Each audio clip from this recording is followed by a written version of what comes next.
Ada cerita dari mereka yang hidup di tanah Jawa. Tentang mereka yang ingin terhindar dari malapetaka. Itu mereka tuh kembang sepasang. Jadi harus diruat, dibuang sukertinya gitu loh. Biar nggak dimakan Bathara Kala. Terbebas dari segala rintangan menuju kesempurnaan.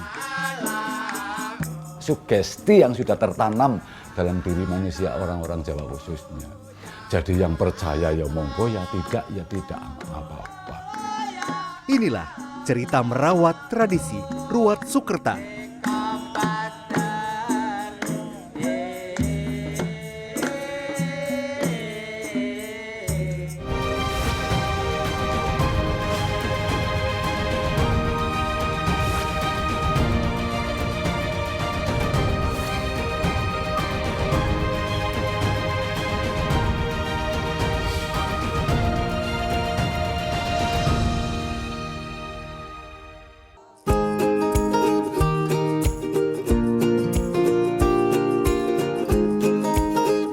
Berpusat di Purwokerto, Kabupaten Banyumas, Jawa Tengah, menyimpan banyak cerita.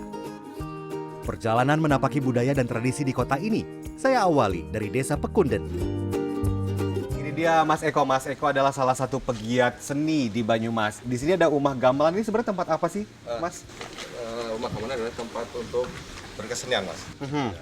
Di sini saya lihat ada berbagai alat musik tradisional ya, gamelan ya. Ya, ada gamelan. Terus selain gamelan juga ada wayang kulit, Mas. Oke, ini berarti jadi pusat wisata edukasi seni dan budaya di Banyumas. Di sini kita lihat ada pembuatan wayang kulit juga, kita bisa mengenal lebih dekat. Ya. 9 tahun sudah Novi Priyanto menjadi pembuat wayang kulit. Sarjana seni kelahiran Banyumas 7 November 1998 ini mulai membuat wayang kulit sejak duduk di bangku kelas 2 SMK. Karena pertama rasa penasaran sih. Rasa penasaran, aku dapat wayang kulit. Terus coba-coba bikinnya sih gimana. Terus cari pahat wayang, cari pengrajin wayang buat tuker itu pengalaman gitu. Akhirnya coba dan kelanjutan.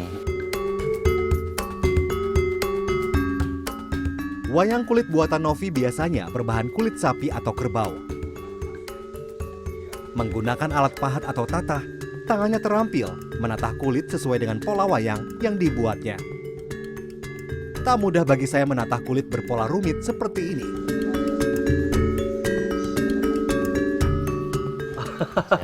Ternyata susah ya memahat kulit seperti ini. Jadi selain kita harus fokus, kita harus piawai atau terbiasa melakukannya, bahannya sendiri harus dipersiapkan sedemikian rupa. Karena kulit yang akan dipahat dengan sempurna ini punya proses yang panjang. Biasanya kulitnya ini harus direndam dengan air sehari, kemudian dikeringkan, diangin-anginkan, dipaku dulu, diratakan gitu ya Mas ya. Ya. Kemudian kalau sudah kering, digambar polanya, baru kita pahat. Dan pastikan tatah atau alat pahatnya ini dalam keadaan tajam. Ini susah. Biasa satu wayang bisa berapa hari? Sekitar 1 minggu. 1 minggu. Wow, kita coba lagi ya.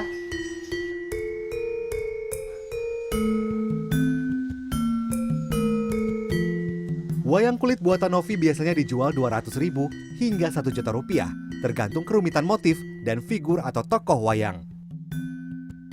Dalam sebulan, rata-rata ia bisa membuat 3 hingga 5 wayang dengan penghasilan Rp1,5 juta. Yang paling susah bikin tokoh atau karakter seperti apa nih, Mas? Kalau dari wayang yang paling rumit dari segi pahatan yang paling banyak figur gunungan. Gunungan, Ya. kayak di belakang sini. Ya, Ini itu. karena banyak ini ya pahatannya gitu Banyak, ya. banyak Tapi kalau pahatannya. dari tokoh wayang sendiri mungkin yang laki-laki atau perempuan yang mana yang lebih sulit? Kalau bagi saya itu yang tokoh perempuan karena dia ukurannya kecil, pahatannya juga hasilnya harus lebih kecil. Jadi kerumitannya lebih ada, lebih. Jadi dia harus detail sekali ya, Iya, begitu ya. iya. Nah setelah dipahat seperti ini nanti akan dipasangi tangan seperti ini ya Mas ya. Ya, Kemudian setelah itu dihaluskan permukaannya, permukaannya dihaluskan, kemudian didasari cat putih, didasari warna cat putih, kemudian diberi warna ya pewarnaan. sesuai karakter tokoh yang akan dibuat. Ya.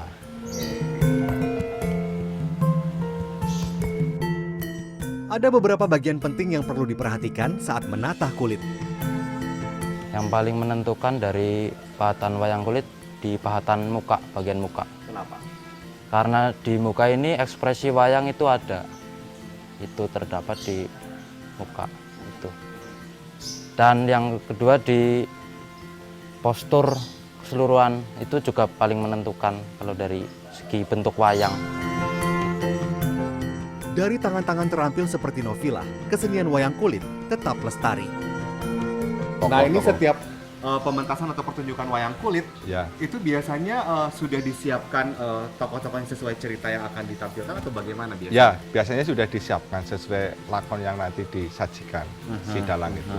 Jadi nanti ada simpingan kanan, simpingan kiri, terus ada ini tokoh yang nanti dikeluarkan. Nah di kiri Sudah disiapkan. kanan ini biasanya posisinya wayang-wayang tokoh seperti apa sih Ya. karakternya? Gampangnya kalau di sebelah kanan itu tokoh baik, sebelah kiri tokoh Tokoh jahat. tokohnya.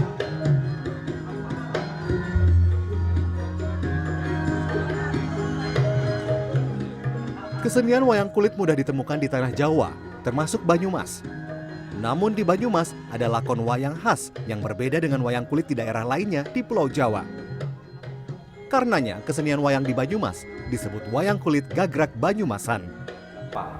Wayang kulit Banyumasan itu memiliki ciri yang unik, baik dalam sastranya, lalu dalam iringannya, dalam bahasa. Yang menjadikan suatu ciri, yaitu adalah perbedaan di Punokawan. Jogja dan Solo memiliki Punokawan Semar, Gareng, Petruk, dan Bagong. Namun di Banyumas Semar, Bawor, Gareng, dan Petruk. Itu perbedaannya di situ menjadi sebuah ciri, di mana bahasanya pun semuanya pakai bahasa Banyumasan. Cerita pun tentu beda. Syarat pesan moral, pertunjukan wayang kulit menjadi tontonan yang menarik dinikmati berbagai kalangan. Karena wayang kulit salah satu hobi saya, dan kata orang sih wayang kulit itu membosankan, tapi bagi saya itu banyak makna yang bisa saya ambil, banyak makna yang bisa saya pelajari di dalam ceritanya. Pertama emang warisan budaya ya, saya sebagai orang Jawa wajib untuk melestarikannya dengan menonton. Kedua, sebenarnya di wayang kulit itu banyak hal yang bersifat filosofi yang bisa kita terapkan atau semacam kita aplikasikan sebagai tuntunan hidup sebenarnya. Di Banyumas, wayang kulit tak hanya dipentaskan sebagai hiburan rakyat. Dalam sebuah ritual pembersihan diri, pertunjukan wayang kulit wajib ada.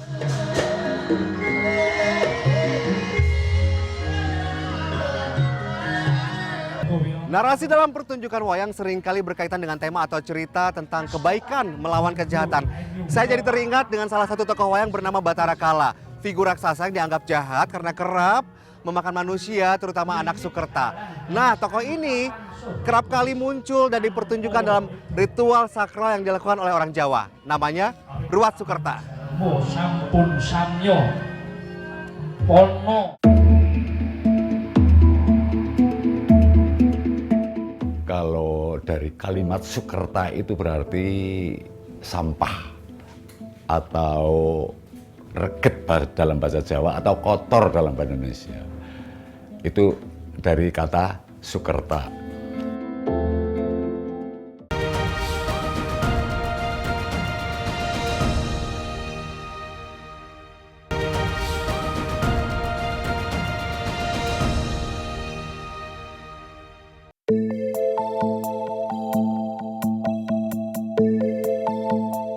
Suku Jawa termasuk masyarakat di Banyumas, Jawa Tengah, telah lama mengenal istilah Sukerta.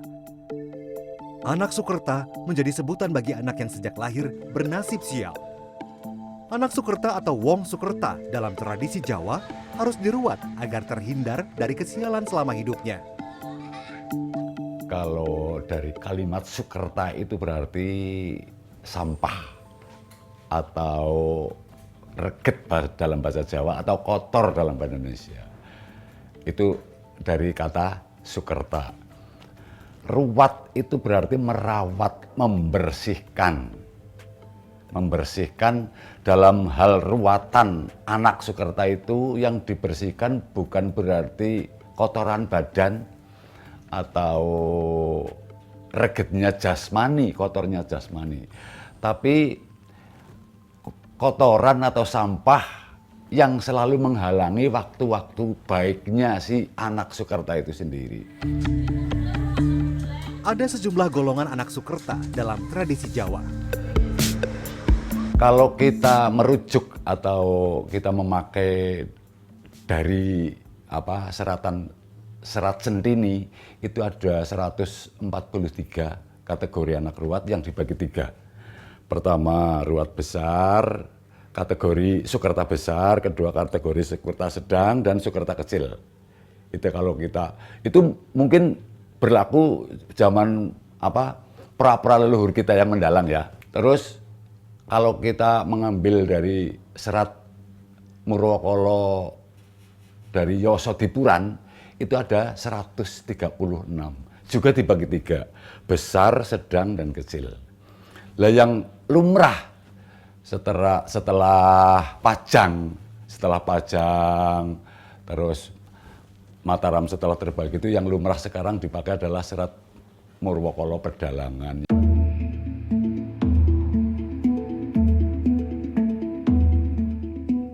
Serat Murwakala Pedalangan membagi anak Sukerta dalam 27 kategori.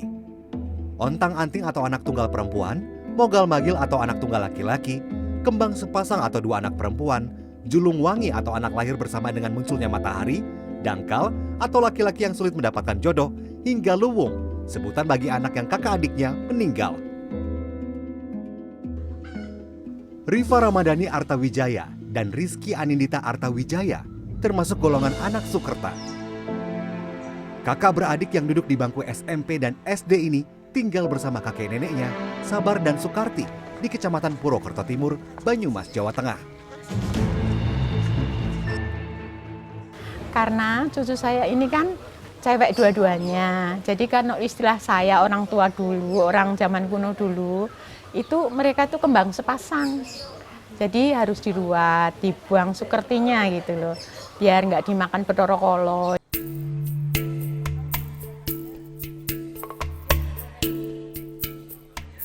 Ya, Rifa dan Rizky akan diruat. Sang nenek berharap kehidupan mereka akan baik jika keduanya menjalani ritual ruat Sukerta. Ya harapan saya supaya insya Allah tuh Allah memudahkan semuanya lah untuk ke depan.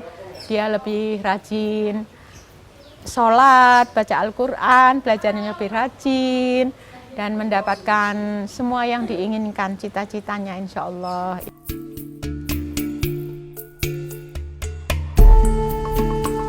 Ada pula Alexandrina Himawari Wijaya yang akrab disapa Hima. Anak tunggal pasangan Junior dan Irmawati berusia 7 tahun ini juga akan diruat. Mengikuti tradisi, terus di samping itu juga buang sial karena dari kecil sakit-sakitan terus. Itu kan agak kurang, jadi dia diminum ditetes pakai infus ya. Terus kemungkinan dari pencernaannya karena nggak minum ASI. Dulu, Junior ayahnya juga pernah diruat saat berusia 26 tahun karena tergolong anak Sukerta. Mas Oji, ini sebenarnya nih mau tanya nih, dulu kan Mas Oji juga waktu masih muda pernah ruatan juga. Iya. Nah waktu itu kenapa Mas Oji memutuskan mau diruat? Ya karena saya masuknya kakaknya saya nggak ada, terus adik saya juga nggak ada, disebutnya kluwung. Kata orang Jawa harus diruat juga, tapi waktu itu prosesnya dikeroyak, ruat sendiri, ruat mandiri. Gitu. Ruat mandiri. Iya. Nah waktu itu memang ruat itu kan menurut sejarahnya tradisi untuk membuang sial. Gitu. Tapi waktu itu memang kehidupan Mas Oji sendiri sebelum dan setelah ruatan itu memang berbeda atau gimana nih?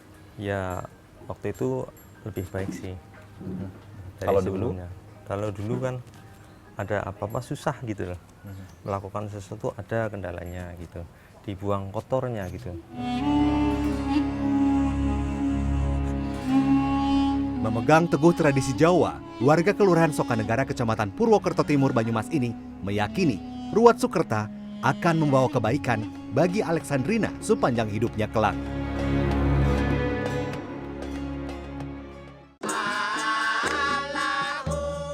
Biar anaknya yang setelah diruat itu mengalir seperti air, yang tidak pernah ada surut. Itu harapannya ya, walaupun kecil tapi selalu mengalir.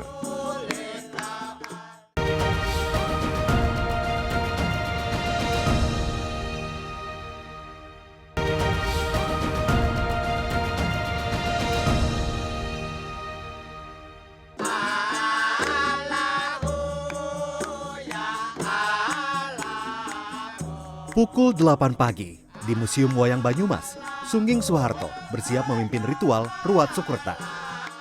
Sebelum bertugas meruat anak Sukerta, ia telah mempersiapkan diri. H-3 itu biasanya si dalang sudah mulai mengasah diri, membasuh diri supaya bersih, supaya suci. Biasanya prihatin, bisa puasa, bisa ngasrep, bisa mutih. Itu beratnya seorang dalang ruat. Alexandrina dan keluarganya tiba di lokasi ruatan. Halo, apa kabar? Baik, Mas Vito. Ini mau ruatan ya. Iya. Jadi ini hari yang paling ditunggu-tunggu oleh keluarga ini. Sudah bawa apa saja? Ini ada entok, kemudian burung dara, Burung satu dara. dodot, terus ayam. Ayam ya. Ayam, ini iya. adalah untuk dipersembahkan nanti ya. Ha-ha. Memang harus ada iber-iberan seperti ini atau gimana? Iya, dari syarat dari kemarin dalangnya seperti itu. Sudah siap nih anak-anak, sudah disiap ruat? Siap ya? Siap belum? Oke, kita lihat prosesi ruatan anak-anak ini. Yuk.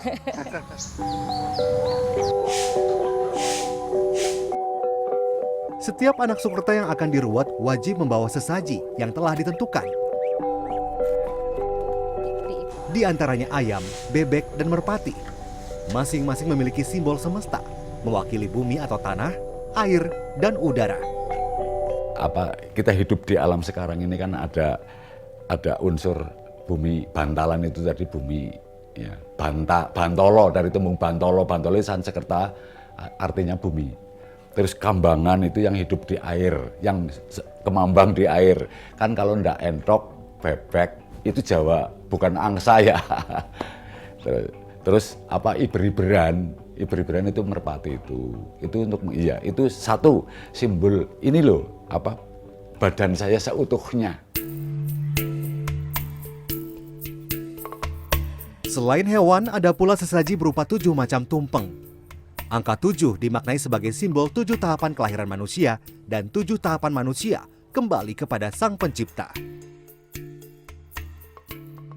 Ada pula air kembang sejodo yang terdiri dari mawar merah dan mawar putih. Kapitayan menurut orang Jawa atau kepercayaan, sugesti yang sudah tertanam dalam diri manusia, orang-orang Jawa khususnya. Jadi yang percaya ya monggo, ya tidak apa-apa. Begitu, okay. Karena ini termasuk faktor X ya. Kepercayaan orang Jawa kan banyak sekali faktor.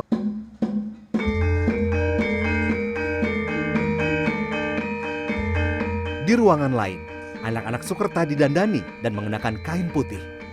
Warna putih melambangkan kesucian. Cucuk Lampah memimpin barisan anak-anak ini. Pertanda ritual Ruat Sukerta dimulai. Ruat Sukerta dimulai dengan prosesi sungkeman. Kali ini ada 19 anak dari 13 keluarga yang diruat. Satu persatu anak Sukerta sungkem kepada orang tuanya. Prosesi ini mengundang haru setiap keluarga. Ya, harapan saya nanti setelah diruat ini anak selalu diberikan perlindungan, kesehatan, keselamatan, jauh dari malapetaka. Iya, selain melestarikan tradisi budaya Jawa, juga ada harapan biar anak saya ke depannya itu ya jalan rezeki, jodoh atau apanya itu dilancarkan.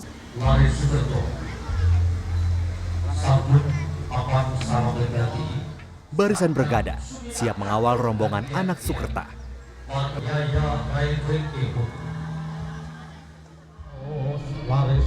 Anak-anak Sukerta ini diperlakukan secara istimewa. Jadi mereka dikawal atau diapit oleh pengapit yang dalam tradisi Jawa ini disebut prajurit dan biasa disebut bergada. Mereka akan dikawal dan diapit menuju lokasi ruatan.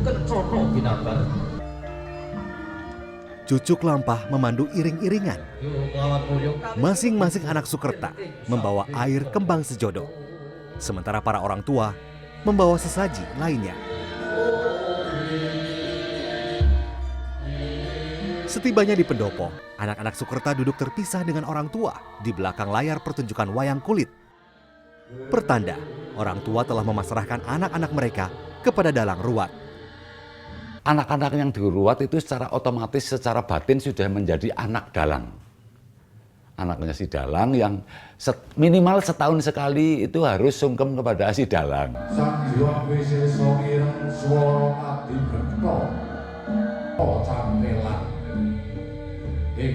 Sang dalang mulai menggelar pertunjukan wayang kulit. Anak-anak Sukerta wajib menyaksikan wayang kulit yang bercerita tentang kisah Batara Kala. Diceritakan, Batara Kala adalah putra Batara Guru. Konon, ia meminta makanan berwujud manusia kepada sang ayah. Batara Guru mengizinkannya dengan syarat yang ia makan adalah wong Sukerta. Karena itulah, setiap anak Sukerta harus diruat agar terhindar dari malapetaka.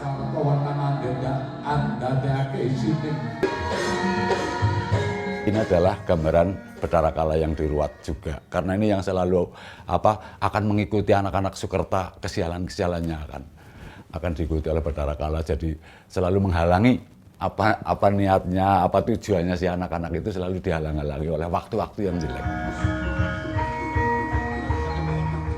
Tibalah waktunya prosesi potong rambut. Usai membacakan mantra, dalang ruat memotong rambut setiap anak Sukerta sebagai simbol membuang segala hal kotor dalam diri sang anak.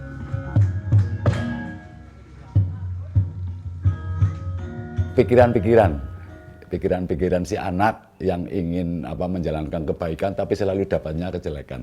Ya. Itu dipotong, setelah itu sama bunga mawarnya dicampur juga. Tak sembarang dalang bisa menjadi dalang ruat. Satu adalah tus atau trah.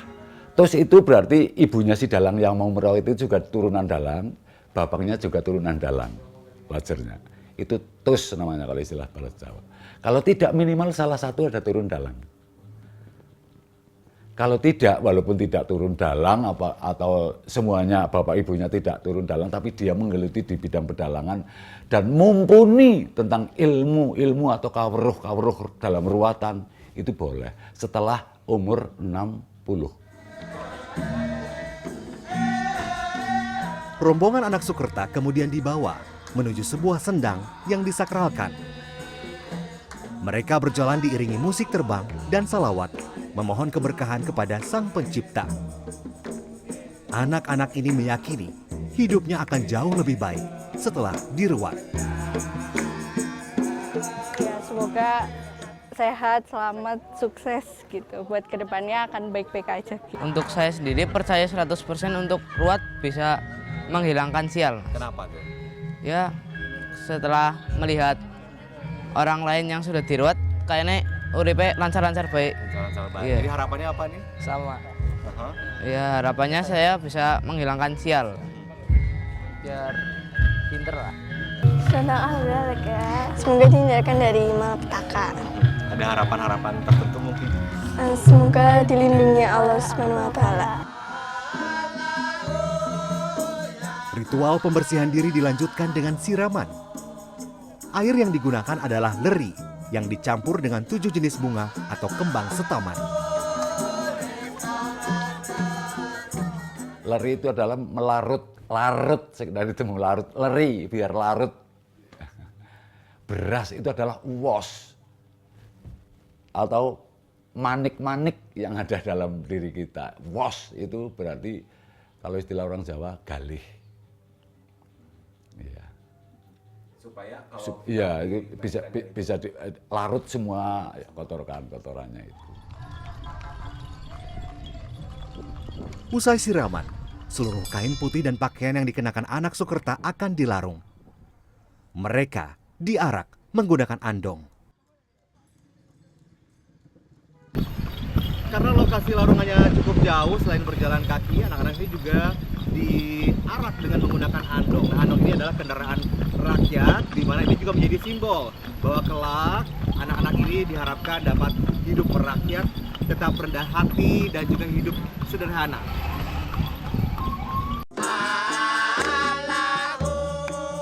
Disinilah larungan dilakukan, Sungai Serayu. Pakaian anak-anak Sukerta dan sesaji lainnya akan dilarung, termasuk bebek. Doa-doa dipanjatkan. Berharap segala sesuatu yang dibuang akan mendatangkan kebaikan. Iya, biar anaknya yang setelah diruat itu mengalir seperti air. Ya. Yang tidak pernah ada surut. Itu harapannya ya. Walaupun kecil tapi selalu mengalir. Prosesi ruatan diakhiri dengan melepas merpati.